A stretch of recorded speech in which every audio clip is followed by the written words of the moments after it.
Баягы өтүгү жокко өзүм барам, тону жокко саламайт демекчи, мына кыш босогодо, бирок биз алигиче өкмөттүн кышка даярдык маселесин карай элекпиз. Кылышын кармап кыш келатат. Ат башы районунда болсо 3 күн мурда кар жаады. Эл болсо 1 айдан бери үйлөрүнө от жагып атат. Президент 2 жылдан бери элетти көтөрүү маселесин ушул өкмөткө берген.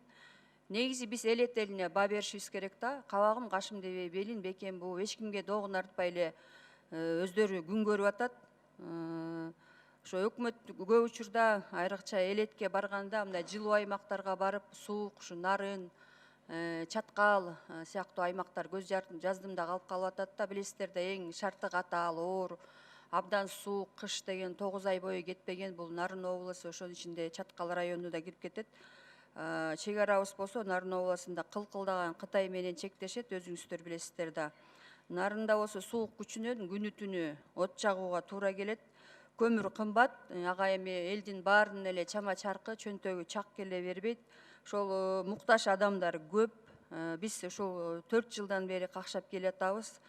Жарыкка болгон төлөмдү өзгөчө шарты катаал Нарын облусу, Чаткал аймагы боюнча кайрадан карап чыгууңуздар зарыл да. Бизде 1000 киловаттка чейин 77 тыйын төлөнөт. Суук катуулугунан бул суук катуу аймактарда 3000-4000 киловаттка чейин жагылып кетип атат да. Ошол үчүн өкмөт карап, ошо элетти өнүктүрөбүз, элетке барабыз, элеттин элин карайбыз десеңиздер, кыш айларында, мына мисалы үчүн декабрь, январь, февраль айларында ушул шарты катаал Нарын аймагы, Чаткал аймагы үчүн ошол 1000 киловатты 2000 киловаттка чейин жеңилдетилген тарифти көтөрүп берсеңиздер жакшы болмок да.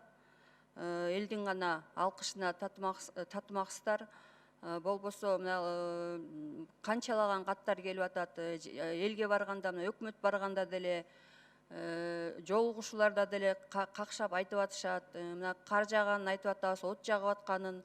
Бул боюнча биз сиздерге элден келген каттарды колуңуздарга карматып атабыз.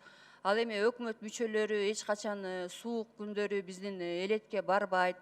Барса дагы айтып келебиз, ушул жылуу имараттын ичинде райондун активдерин, облустун активдерин чогултуп алып эле ошолордун сөзүн угуп кетип атат. Ошол өкмөттөн дагы суранат элек, ушу айылдарды кыдырып, кандай жашап атат, кандай күн кечирип атат, суугу кандай, шарты кандай, ошону көрүп берсеңиздер жакшы болот эле. Рахмат.